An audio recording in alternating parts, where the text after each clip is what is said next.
Well, we have a Southern Charm summer house breakup. We have Justin Baldoni, who's firing back at Blake Lively with a new lawsuit. And then we have Brandi Glanville, who says that she hasn't slept with anybody since the whole Caroline Manzo debacle ruined her life. Hope you're ready for it. Let's dive in. You're listening to No Filter with Zack Peter, your go-to source for all the latest pop culture and reality TV tea, served fresh all week long. Now, let's dive in. What's going on, everybody? Welcome on in. Welcome on in. Welcome on in. Welcome on in.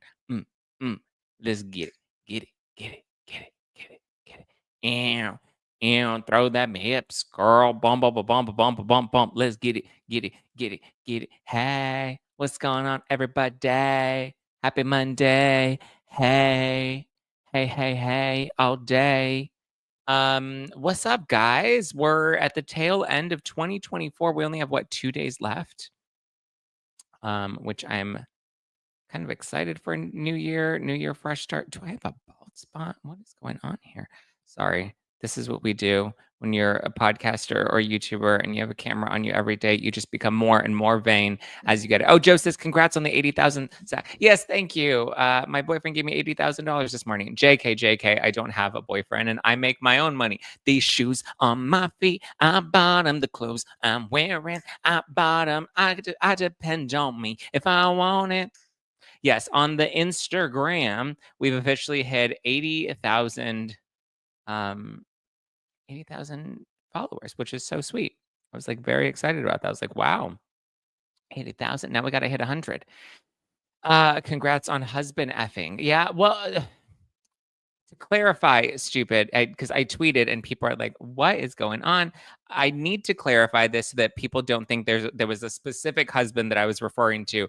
So in Los Angeles especially, but in the community of the LGBT people, without the two spirits, I don't acknowledge the two spirits. I can't. It's too much. Like I said, the whole LGBT community movement and whatever is turning into a fucking password with all shit. I'm not supposed to. It's too early to be cursing. YouTube's gonna get mad at me. Sorry, but anyway, I said that it's becoming a whole password at this point because you have like all the capital letters and the numbers and the Thai dollar signs, and it needs to be at least 8 characters. So anyway, but what happens is, because stupid is referring to the tweet that I put out, what happens is just let the two spirits live. Listen, they can live. All their spirits can go live their life. But I tweeted, I said, you know what? In this new year, I'm going to stop screwing other people's husbands and I'm going to finally try to find one for myself. Because what happens in this community is everybody is in an open marriage or in an open relationship, right? Los Angeles is the city of loveless marriages. So they're all just open. And so a lot of the times you go and you meet somebody and you're like, oh, wow, we're vibing. And the next thing you know you find out they have a husband. And they're like, oh, no, it's okay. I'm allowed to play elsewhere. We have an arrangement. We're open. And I'm like, well, if you're open, then why aren't you both here with me? I like a good threesome. Okay, this is not how I was planning to start off our Monday Live. I know I'm sure there's new people that are like, oh, I want to hear about Justin Baldoni and Blake Lively. And here I am talking about threesomes. But to clarify, I'm not referring to anybody specifically, because I'm sure like people I think were taking that out of context and be like, ooh, he screwed somebody's husband. I was like, that's not what I said. And also, anytime I've ever slept with anybody's husband, I had explicit permission to do so. So I just want to clarify that as well. I'm not like sleeping with husbands behind anybody's back. Dating apps are filled with ENM and open marriages. What is ENM? What does ENM mean? I don't know what ENM means, Mallory. Loading says, "Aloha, threesome sound interesting to listen to." Well, then go listen to my other podcast, Disaster Daters. You'll hear all about it on Disaster Daters. Okay, that said, I hope you guys enjoyed your Christmas weekend, even though I was still podcasting all of last week and not much has changed or happened since Friday. But happy Monday. I hope you're ready for the new year. I hope you're in that like new year, new me mode. And you're just like, yeah, bitches. Oh, ethical non-monogamy. What is ethical non-monogamy? What does that even mean? ENM is ethical non-monogamy. I see that a lot. Where people are like, I do ethical non-monogamy. Is there unethical non-monogamy? Oh, I guess that's cheating, right? That's the Tom Sandoval method. He's UNM, unethical non-monogamy. Well, whatever. Whatever. How's unethical? Yeah, I mean, well, it just means that, like, you're cheating. It's all over the dating apps here in Oregon. Well, you're in Oregon, Mallory. That's where you're gonna find it. For some, it's not an oxymoron. Well, I didn't well, basically an open yeah, that's really an ethical but, like, I like that they put ethical to it as if, like, we're doing something moral, right? But it's like, but I mean, I got like, shoot your shot, right? Spread your seed all over town, go plant a garden, but, like, I don't know. Pamela says, "I'm ready for 2025 to get here. Even though I'm going to be a year older, people are already calling me granny on Instagram." Oh, who called you granny? Was it Marianne Stout? You know Marianne Stout on the live chat is ruthless and toothless. But anyway, thank you, Joe. We hit 80,000 followers on Instagram, and it's really because everybody's following this Blake Lively, Justin Baldoni. Like, that's really where this recent flood of support and followers have come in from on Instagram. Um, it's because people have been following my breakdowns of all of the Justin Baldoni stuff and Blake Lively stuff, which we have another update. Bum, ba, bum, bum, bum, bum. Um, the internet, I can't get a reading on, like, are people on Blake's side? Are people on Justin's side? I feel like most people, we've reached this place where I feel like most people are like, listen, we've done this too many times. We've had too many of the Jussie Smolletts and the Amber Heards who are celebrities, and they come out and they try to manipulate the narrative, and they try to, use their old school PR press tactics. And I feel like the old school press tactics have expired at this point, and we're past that to an extent. um, but I've always said that I think Blake Lively deciding to go with the lawsuit, like a lawsuit is really the best way to tarnish somebody's reputation, right? Like, that's where if you want to make a bunch of allegations that people aren't going to look too deeply into, like, the best way to do that is with the lawsuit. And I think that this was all very strategic and intentional to make Justin Baldoni look bad. You filed the lawsuit, it conveniently lands in the hands of the New York Times. The New York Times then makes the PDF downloadable. Like I said, I'm not saying that Blake Lively was not harassed or didn't feel like she was harassed. There was this thread that I read on members only. I won't read the whole thread here, but there was this thread on X that I really liked, that I thought explained it really well, where it kind of got into all of the allegations and accusations that she made.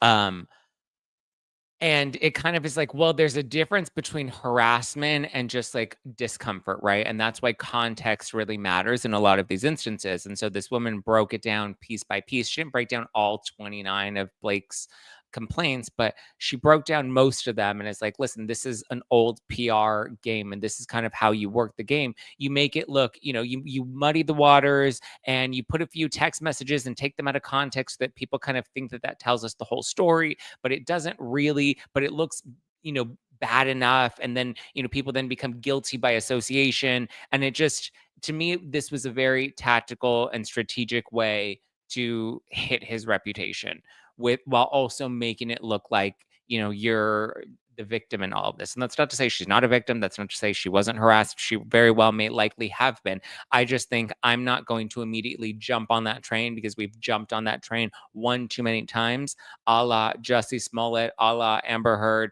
Like, I mean, listen, he was like, oh my God, they said it was MAGA country and they attacked me. And then we found out that that wasn't true, that he actually hired these people. But, like, we believed the story when he came out. And then we believed Amber Heard when she's like, Johnny Depp is an abuser, only to find out she's also an abuser when we see everything get dragged out in court. So there are layers to things, and there is context that does matter, right? Context matters, right? That's the new slogan for 2025. Context matters, because without context and without details, Joe says, I didn't believe Amber Heard. Well, I mean, listen, she did prove that Johnny Depp was abusive, but she just failed to mention that she was equally as abusive. And she was also physically and emotionally abusing him as well, and that they had a very volatile, toxic relationship. But that's why it was so damaging for her to go and write an op-ed and make herself look innocent while she was promoting, or around the same time of the launch of Aquaman, you know. Brittany says, I think they're both wrong and should shut up. We have bigger gossip on here, people. Do we? Because people seem to be, like, really invested in this. So not Johnny. Justin Baldoni, his attorneys have now fired back, and they're talking to Deadline, and they're saying that they're filing their own lawsuit as soon as the courts open again after the new year. What's going to happen is a new lawsuit's going to come against Blake Lively. Now, Blake Lively has not officially filed a lawsuit against Justin Baldoni. She's only filed the complaint, the legal complaint, with all of these allegations, which we also have to remember because people are like, did you not read the lawsuit? She said this and this and that. And I'm like, yeah, I could say this and that too, you know? And just because I say it doesn't necessarily make it true. And unfortunately, people have abused our system and they've abused our media through PR so many times that we can't just automatically trust these things anymore. And then when we see that Blake Lively's reputation was hit, it's hard to not believe that this wasn't in retaliation.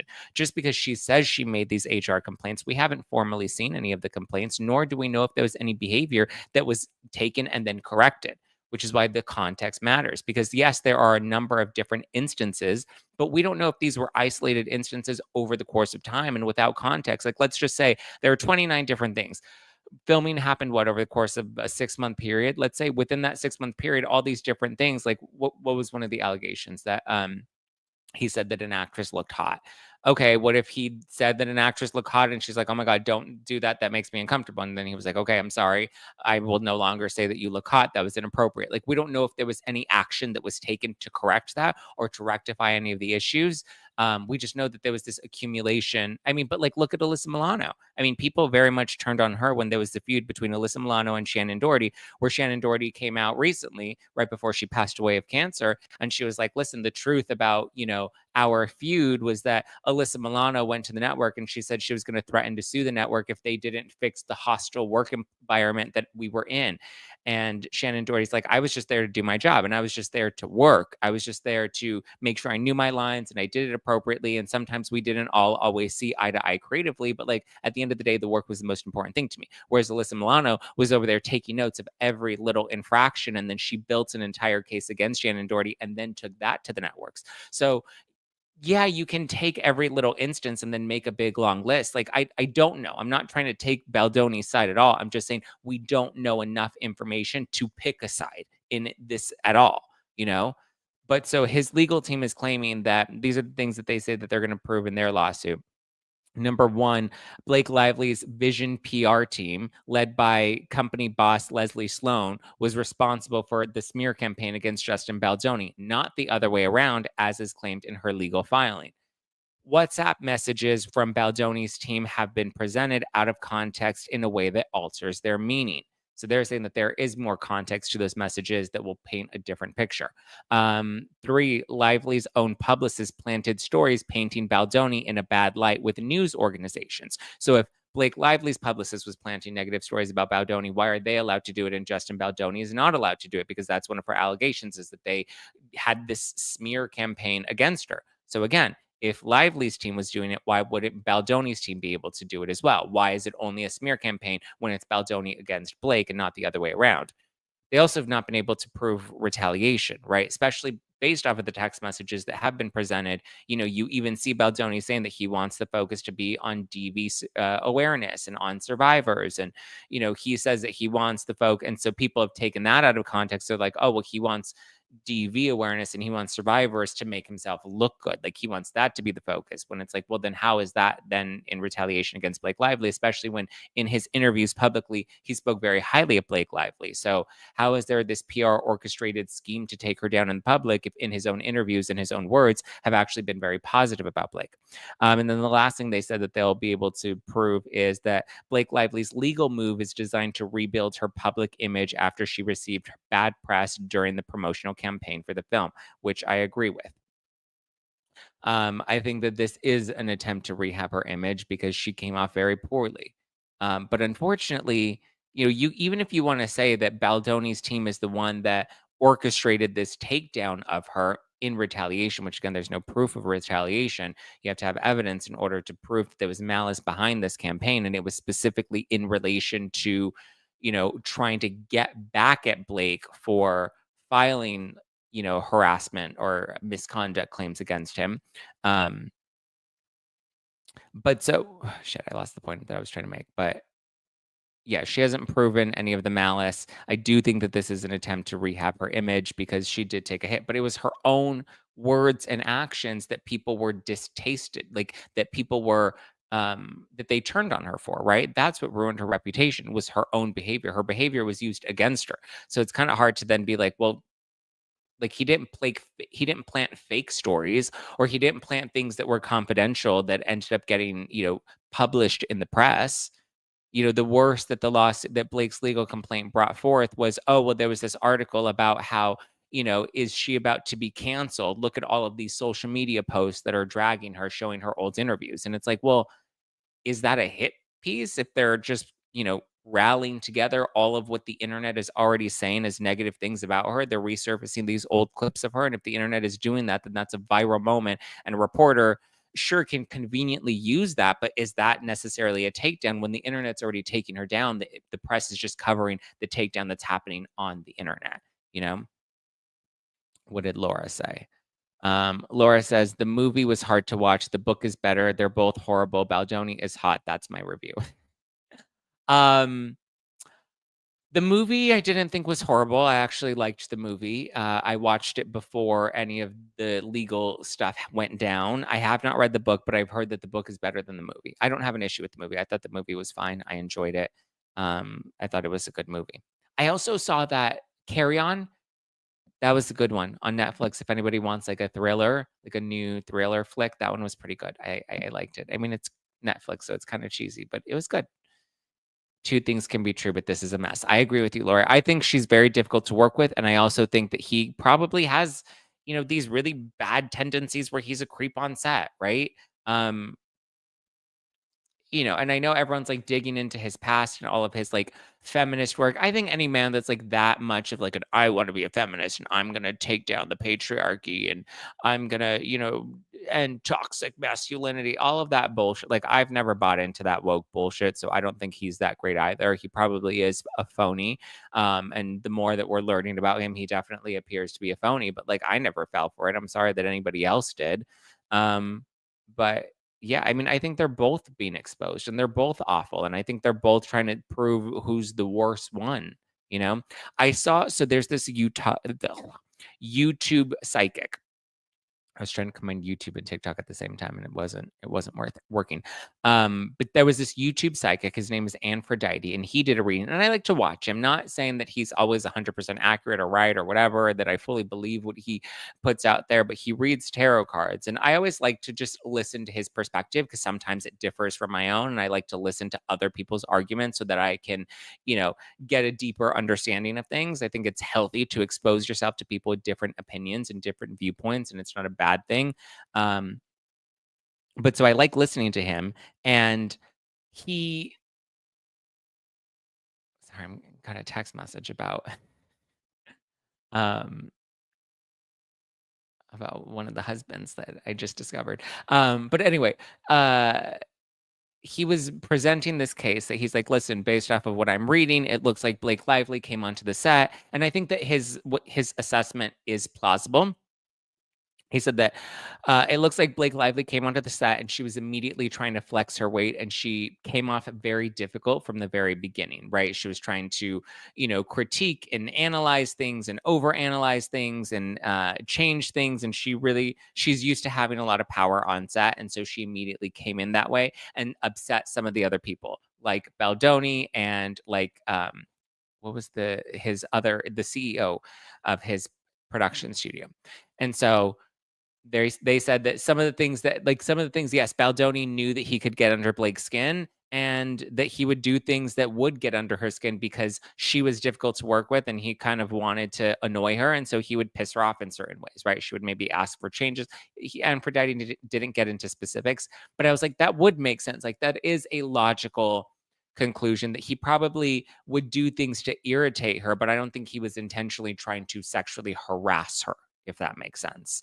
Um, I think they were both just taking shots at each other. And so while, every little thing that he did, like when he's like, oh my God, can you believe Blake said she never watched porn, when they're all kind of hanging out and chatting. And then she's like, oh my God, that was such a violation of my privacy that he said that I'd never watched porn before.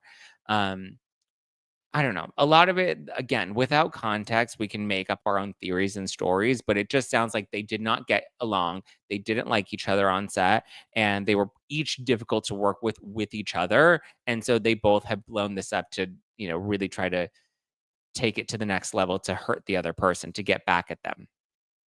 Talking about porn at work is a no-no. Well, I mean, but here's the thing. We talk about porn at my job all the time. But again, the environment that I'm in when we're taping the podcast, like when we're not directly on mic, like sometimes, my manager will be sitting there and I'm like, did you get laid this weekend? And we'll be like having conversations that may technically be inappropriate. And I was thinking about that the other day and I was like, wow, if one of the interns in the room, like right now, one day says like, oh my God, Zach Peter was talking about how he has a big dick and he fucks people on the weekends and he fucks somebody's husband. And I'm like, oh, harassment. Like that could very likely happen. Like that's where we're going with it. Like this is a movie set and these people are hanging out for hours and hours and hours on end. That's why they're basically living in trailers for most of the time that they're filming these shows, that there is some kind of, the boundaries are loosened. You do kind of become friends, similar to like, even if you're in an office environment and you're hanging out by the water cooler and you're talking about, whatever, like things can be misconstrued or taken out of context, or you can just have somebody that's a little extra sensitive. That's why, like, I understand why there are safeguards in place, but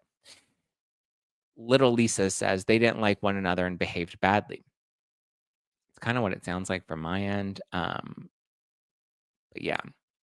And then some people are like, well, look at the cast and all these people are coming out to support Blake and they're coming to her defense. And I'm like, yeah, it's fucking Hollywood. That's what they do. They're all so performative. Like it's all, you know, virtue signaling. That's all Hollywood ever does. So when there are allegations like this, you really think they're not going to come out on Blake's side? Like, of course, that's the popular thing to do to save their reputations. And then them not saying anything, then it suddenly is like, oh, well, if you don't say anything, then you suddenly, like, I don't know. I just think people are allowed to have a brain of their own. They're allowed to use their critical thinking skills and they're allowed to question things without being canceled for it or without their reputation taking a hit for it. I mean, my God, since coming out and like not immediately taking Blake's side, but saying, hey, I want to wait until we get more details to figure out how this all plays out. I already got slammed in the Apple podcast reviews. I was like, oh, let me look this morning. I was like, oh my God, I hate women again. How many times am I going to hate women? But yeah, Jean says, I think that oh wait, I lost. Oh, Jean says, I think that they're both bad people, but my opinion doesn't hold much weight. They both damaged their reputations. Yes, but I think Blake's latest move really does hurt his reputation a lot more, and does kind of help her because now you have people that are like, oh my God, I feel bad for Blake Lively, and I don't think that she's a terrible person to work with. And people are like immediately just like erasing all of the bad behavior we've seen from Blake Lively and being like, oh my God, they're like totally jumping ship and switching teams. And I'm like, I have no skin in this game. I don't have, a dog in this fight. Well, no, I don't like to say that because I don't like dog fights, but like, I don't have, you know, I don't have an incentive to take one side or the other. Leslie says, my question is Blake really that influential in Hollywood aside from being married to Ryan Reynolds? Yeah, I mean, Ryan Reynolds is like the it guy right now. He's at the top. He definitely holds a lot of weight and I think that's why she would bring him on set. That's why, she wanted to flex the power that she brings with, big boy Ryan Reynolds in the room. And she wanted not only Baldoni to know that, but I think she wanted Justin to know that, listen, I got him in my court. And you know what? We got a WME behind us. We got a big, powerful PR agency behind us. So it's just interesting. Mallory said, Zach is always hating the straight people and hating the women. Apparently. And the two spirits. Yep. And the two spirit people. Who does Zach hate now? Apparently everyone. Oh, where was my note? Remember the other day when I had to write down that I'm racist because I said Beyonce was overrated? I like Beyonce and I love her Destiny's Child era, to reiterate. However, I just think Beyonce has moved past her prime, right? Like now, like her latest music hasn't been her greatest music. And it's okay to be like, Beyonce was really good at one point, but like she's not I just think she's overhyped now. Like Alien Superstar, not that great. The songs wouldn't have been popular if they weren't trending on TikTok. Cowboy Carter, terrible album. Not good at all. Her older than Crazy in Love, hell yeah, give me Crazy in Love all day. Check on it. Ooh, boy, you're looking like you like what you see. Won't you come over and check up on it? Watch it while he check up on it. Check on me tonight. Great. She had some great bops back in the day. Lose my breath, make me lose my breath. Destiny's Child era, great. But apparently you become racist if you suddenly say that, like, now she's a little overhyped. So, yeah, don't forget that one. Who are the two spirits? I don't know. It has something to do with the Native American community, and they are the healers, and they perform sex rituals or something. I don't know. Google it. Yeah. Joe said, "Ooh, the Bay fans are gonna get you." Yeah, yeah. Let him. Mimir says, "I have never gotten the vibe from Zach that he dislikes women. If I did, I wouldn't be here. Zach has common sense and it's refreshing." Yeah, like just 2 weeks ago, I was defending Allie against you Kennedy, you know? So, yeah. Lose my breath.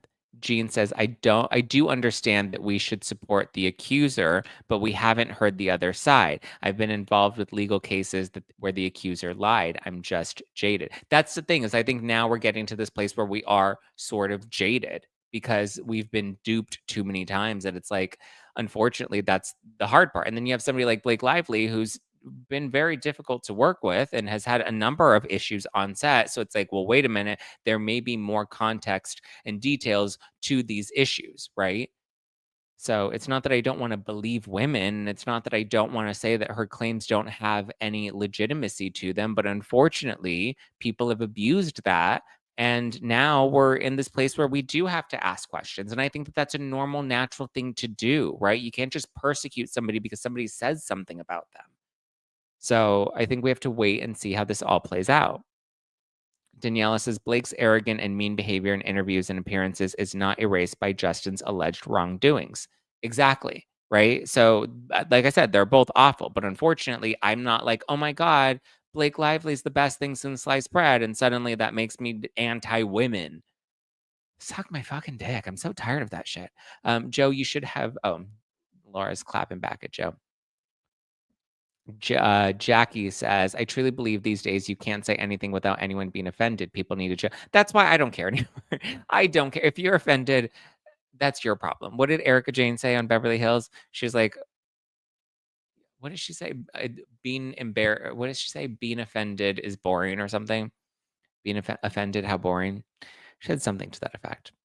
Pamela says, Jay-Z is about to go down. Pamela, I think you're racist for saying that. Daniela says, yes, this sounds like me and my sis. She served me with papers for court the day that I had to move out of my dad's house after he passed this year. She's evil and no one knows my side. Ugh, Danielle, that's a lifetime drama right there.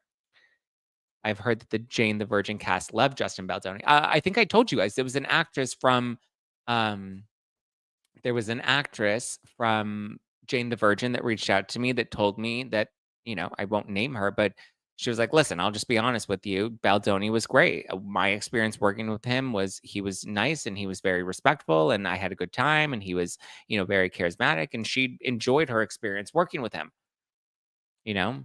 But unfortunately, people aren't going to come forward with those stories publicly because that's not the popular thing to do. There are a lot of people that support Baldoni behind the scenes, but they're not going to come forth publicly because that's not the popular narrative to follow right now. And unfortunately, I'm somebody that when I see a popular narrative, I like to challenge that rather than I like to be a sheep and follow the herd. Zach, this is not brand safe. Well, you know what, Joe? Brand safe didn't get me 80,000 on Instagram. Being real did. So I'm going to stick with being real. In my opinion, triggers show us where we really need to grow. Yeah, I agree. Um, so we'll wait to see what happens. But his lawsuit, I'm assuming, is going to come in the next couple, if not, probably not this week, but I'm sure we'll get an announcement the week of the 6th. And I think that this is going to be a bloodbath. And I don't know if this is going to be like a Justin Belda or not a Justin Belda, if this is going to be like a not Tom. My God, what is wrong with my brain today? An Amber Heard Johnny Depp situation or not? But we'll have to see if if it does go to trial. We're not going to see that for a few years. Like, look at Rachel Levis's trial is not set until November of next year, and then the something about her trial is not set until what was it, 2026, March of 2026, I believe, or early 2026. So we have a long time ahead of us, and right now there's no formal lawsuit. We don't have a trial date yet, but that's way into the future right now. So it's going to be a while before we have any resolution. We'll have to wait and see. Let's move on because we've got a lot of other news. I want to talk about Paige and Craig. I want to talk about Brandi Glanville. I want to talk about Kristin Cavallari. So let's move on over. But before we do, I just wanted to remind you guys about my pals at BioRay. BioRay products are the plant medicine that you've been looking for. They're tasty liquid tinctures for ease of intake, and they have something for everyone depending on who you're shopping for. So if you want to empower your health in the new year, they have products for infants, products for kids, products for teens. They have products for adults. They have an intimate line. Remember, you got the free massage candle if you purchased a kit from their intimate line. Well, they have another special promotion that ends December 31st. So you only have a Monday and Tuesday of this week to clock it. Okay. And it's your recharge after the holiday hustle for 1 week only. It started last week, but it ends on the 31st. From December 25th to December 31st, you can enjoy a free adrenal recharge with any purchase over $75. So their adrenal recharge helps replenish your adrenals, relieves stress and exhaustion, and restores creative energy. So when your adrenals are depleted, you may feel a little tired. I know I do. My adrenals are depleted because I'm drinking too much coffee, or maybe drinking too many cocktails in the holidays, or maybe eating too much sugar, and my adrenals are fatigued. I like to take adrenal recharge to get that little boost of creative energy and to, get my body out of that stress mode. So you want to check them out, go to bioray.com. You can get free shipping with code Zack. That's ZACK. Free shipping with code Zack at Bioray, BIORAY, bioray.com. The link is also in the description below. And for now until December 31st, with every purchase over $75, you will get a free adrenal recharge. So there you go. Little rays of health for everyone. Head on over to bioray.com and be sure to use code Zack, ZACK. Okay, let's talk about Paige and Craig. Paige and Craig are officially dun dun dun dun dunzos. I mean, I was not entirely shocked, but also still shocked. I didn't think that they were gonna last. I didn't think that they were gonna go the distance because I just feel like Paige didn't want to settle down. She didn't want to get married, and she's like just now starting to reach the peak of her career, right? Like um, Giggly Squad is taking off. Their tour has been very successful. They have a new book coming out in the new year. So there's a lot of good that's happening in Paige's career. And I think now is the time she does not want to settle down. Whereas in the opposite, Craig, I feel like is ready to settle down. I think he's ready to get married and he's ready to have a baby. And I just don't think they're on that same page. She's very much independent woman. And he's very much like, I want to be a family man. So I just don't think we kind of always saw this. I think we've seen it on Summer House and on Southern Charm in the past couple of seasons where you can tell that they're not on the same page and they're not going in the same direction. And everybody kept saying it, and everyone's like, "Oh my God, it's not going to work. It's not going to work. It's not going to work." And here we are. It didn't work. She announced on Giggly Squad that they've officially decided to break up. She's like, "He's still a great guy." Blah blah blah. She had nothing but nice things to say about him, but you know. Russ says Craig will be married with a kid on the way in 2 years. Yeah, I think so too. I think his next relationship is gonna be the relationship that lasts. He's gonna end up having a baby, and he's gonna have the whole Lindsay Hubbard trajectory. We go through the breakup, and then they were dating for 3 years though. But yeah, I think they're gonna go through the breakup, and then Craig's gonna find his person, and then it's gonna be baby time, baby, baby, baby time. Baby, baby, baby time. Baby, baby, baby, oh, like baby, baby, baby, oh. Thought you'd always be around. Is it always be around or always be mine? Thought you'd always be mine, mine. Like baby, baby, baby. I'm happy for Craig. I'm happy for Craig too.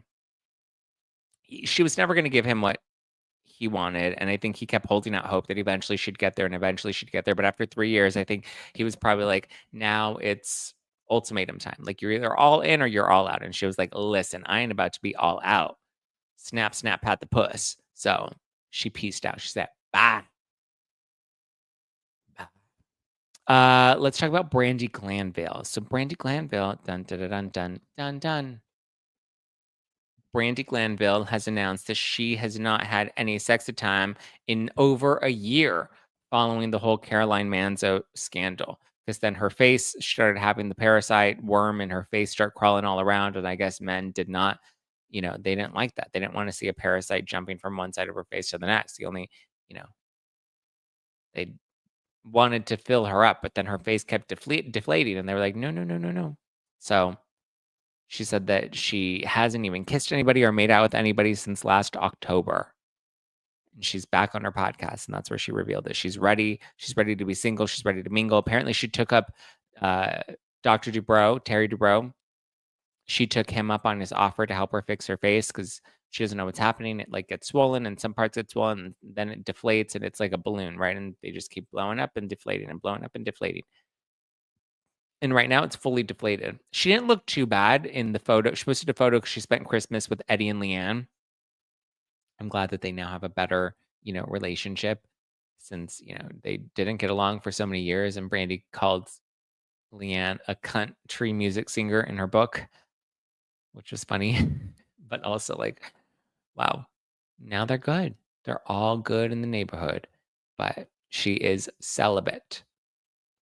She just says that I guess um, she doesn't feel attractive, understandably. Like, when you're insecure about your looks, like, that's gonna affect your confidence, it's gonna affect your ability to put yourself out there.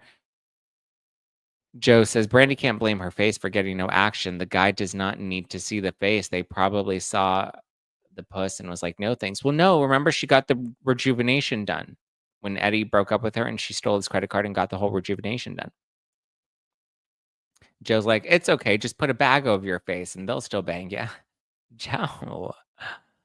Um Debbie said, "I've gone years without sex at different times by choice." Oh, Debbie said, "Snap, snap. I'm an independent woman. I'm going to put this on lockdown. Nobody's going to pat this puss."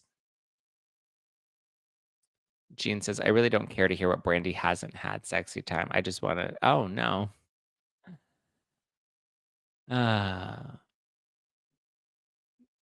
I mean, Lisa said that happened to a very good friend of mine. It was due to a botched laser surgery, ruined her face. Oh my God. What happened? I'm curious. What laser did she have? And what happened to her face? She got a parasite on her face from a laser? Stupid said, "Thank God for the vibrators." I mean, yeah, people like them. So go for it. Okay, well, that's Brandi. And then there's Kristin Cavallari. Kristin Cavallari says that because she was on a podcast and she was asked about dating Morgan Wallen, the country music star, and she was like, "Oh my God, LOL." And apparently they never like officially, like, even though they were dating, they never officially hooked up. Um, but she said that they were like friends with benefits. Sorry, not they did hook up, but they didn't officially like be in a relationship, right? They didn't take it to that level. She made it seem like he's kind of a player and he's got multiple, he's got hoes in every zip code. Good for him. But so nothing really moved forth with that. Um, did she and Craig bang? I don't think so. I know that was like a rumor that was going around, but I don't think she and Craig actually banged. But yeah, but she was hanging out with them for a while. Remember that? But yeah, we'll have to wait and see. Wait and see. Hey, hey, hey. But yeah, she said that he was great in bed. She had nothing but compliments to say. Apparently, he's very good at what he does. And Joe says, "I wish I had a male hoe in every zip code." I have most hoes in every zip code that I go to. You know, I got my boys, boys, boys, boys. Mm, mm, mm, mm, mm, mm, mm, mm, mm. Remember when my friend Jacques ended up matching with that guy on Hinge that he was 4th of July guy, which, by the way, in reference to 4th of July guy, I have to give a shout out to Trish. Oh, they're not here right now, but Trish, I saw that I had a package from Amazon and I was like, "I have a package from Amazon.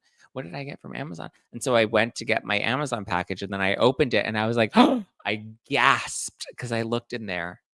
And as you know, if you listen to Disaster Daters, 4th of July guy who I was seeing from April to 4th of July, we were going on several dates and like, talking and seeing each other often. Um, and then on 4th of July, I like totally like was done with his ass because he was just whatever. And then I left my AirPods there and like I have not purchased a new set of AirPods since then. And so like I just have been AirPod-less. And I mentioned that on the podcast last week. I referenced it. And then I opened up the box and boom, a brand new set of AirPods from Trish. Trish. Thank you, Trish. Love you, Trish. So sweet, so kind, very appreciative that I have a brand new pair of AirPods. And now I'm like, oh my God, now I can listen to podcasts and audiobooks again when I'm taking the dogs on walks. So, and they were the noise canceling AirPods. And I was like, I haven't used noise canceling AirPods before. I just used like, the OG ones. I was like, wow, this is so wild. That's Santa Trish. Yeah, Santa Trish. She was like, I heard you still need some AirPods. She's like, here you go. Leave his ass in the past. And I was like, yes, I'm gonna leave his ass and my old AirPods in the past. But so remember, he was the guy that Jacques had matched with, and then Jacques was like, "Oh my God, sorry, I can't date you because apparently you like dated my friend." And then he like flipped out on Jacques, and I was like, "Oh God, what a loser." So yeah. Danielle said, "Did you get my email to send ideas when you all want to Zoom together?" Oh, we should do a members only Zoom. I know Donna Bowling does those. She invited me to one last week, the week before, and that was really fun to have her like whole community there, and I got to come in and like chat with them. A Zoom is fun. Like I kind of feel like that might be kind of fun for us to do. Maybe we'll do like a New Year Zoom for just for members only. That would be quite interessante. I think we would have a good time. Okay. What else? Anything else that we want to touch on or cover? Mm, mm, mm, mm. Who's sending me jock straps for Christmas? Yeah. You can you send jock straps to a PO, or you can't send jock straps to a PO box? Um, members only Zoom would be so much fun. Okay, yeah, and then we can all chat. Yeah, we should do that where we have like a cocktail hour.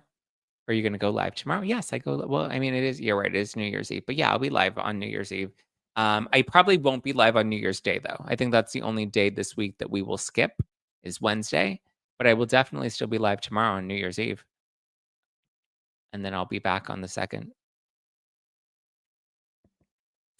Bada boom, bada bang. Not breakout sessions. No, we won't have breakout sessions. No breakout sessions. All right.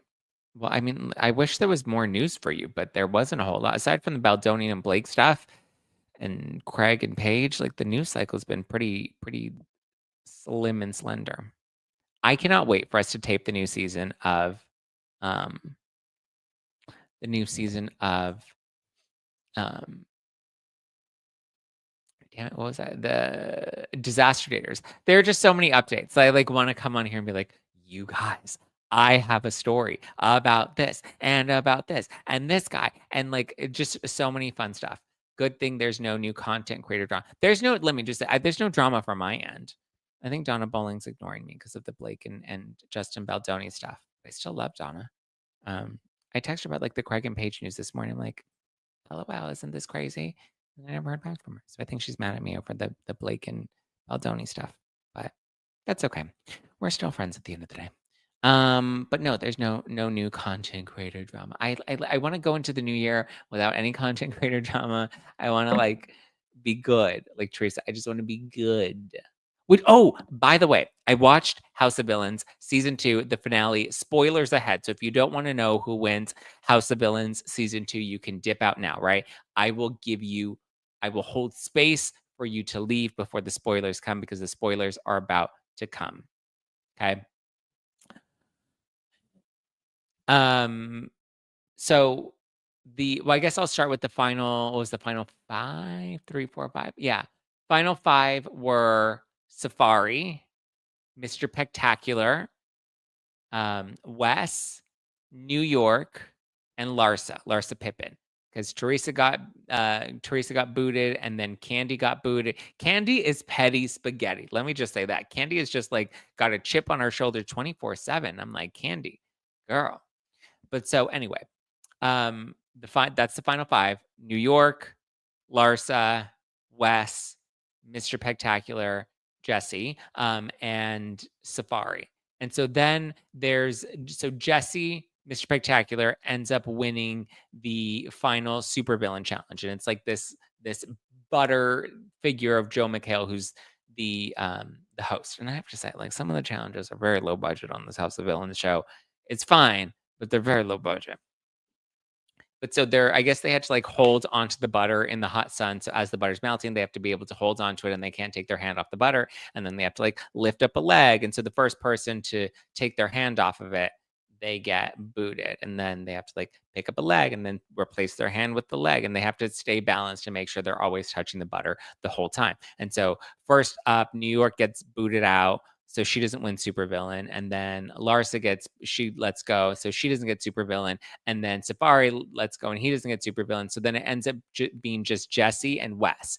And Wes is like, just let go. Let me be supervillain. Let me be supervillain. Let me be supervillain. I'll protect you. I got you. I got you. I got you. And then Jesse was like, no, don't got me. Don't got me. Don't got me. I got me. I got me. I got me. And then eventually Wes fell off and Wes lost. So Jesse became supervillain.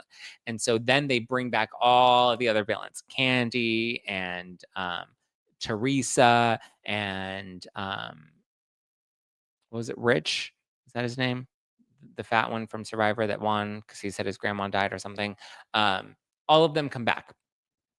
And so they come to be the jury to judge who wins in the end.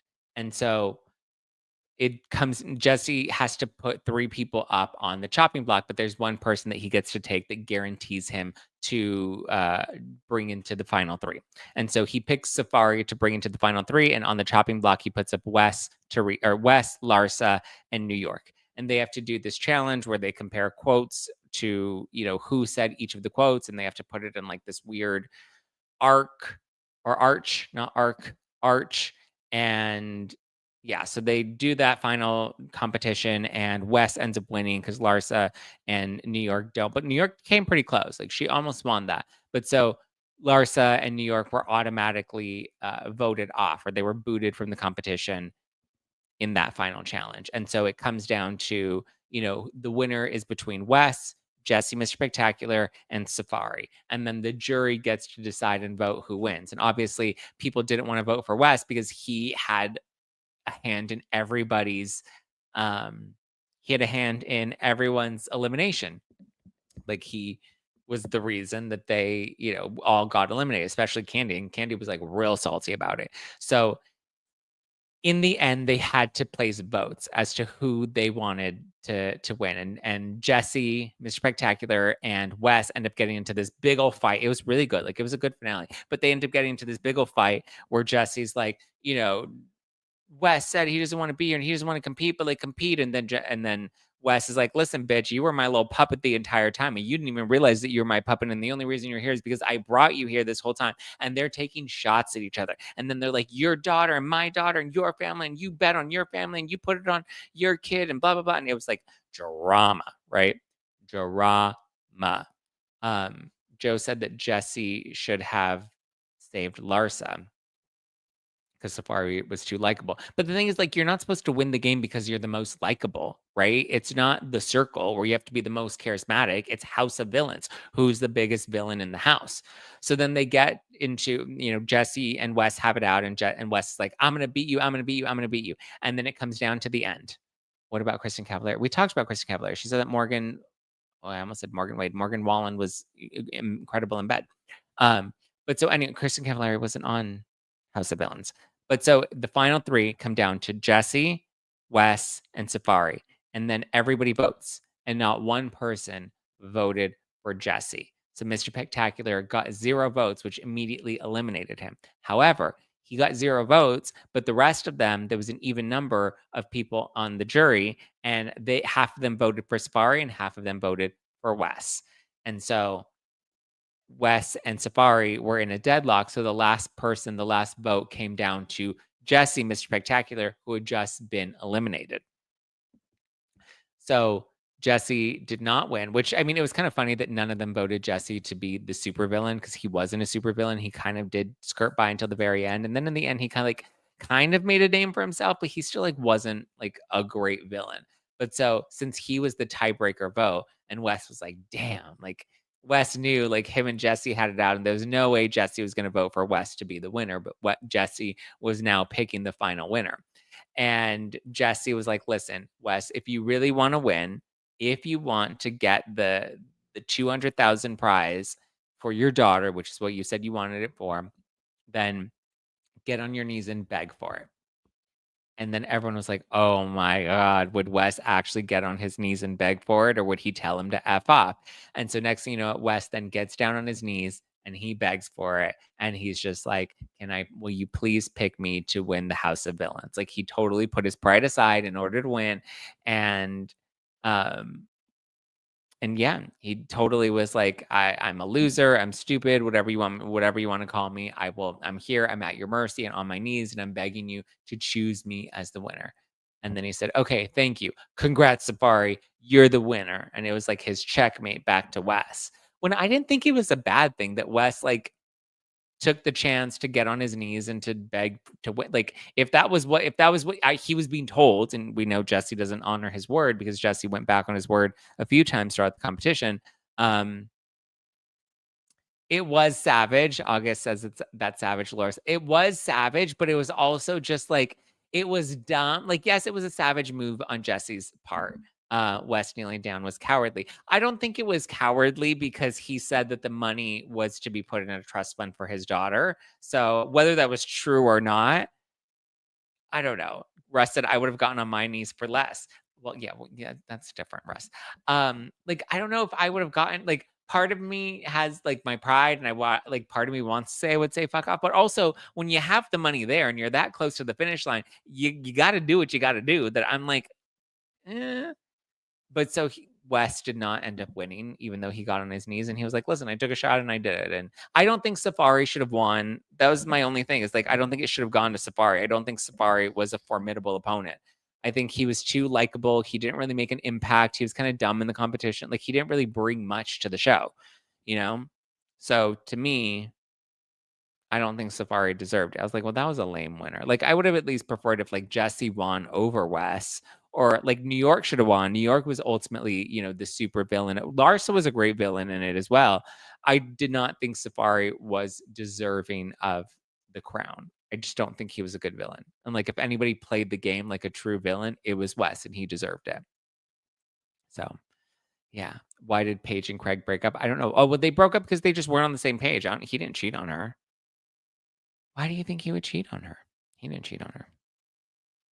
Anybody could have saw that they weren't gonna last. But yeah, she had nothing but nice things to say about him on our podcast. Candy, yes, actually, Candy was a great villain, and she absolutely deserved to win as well.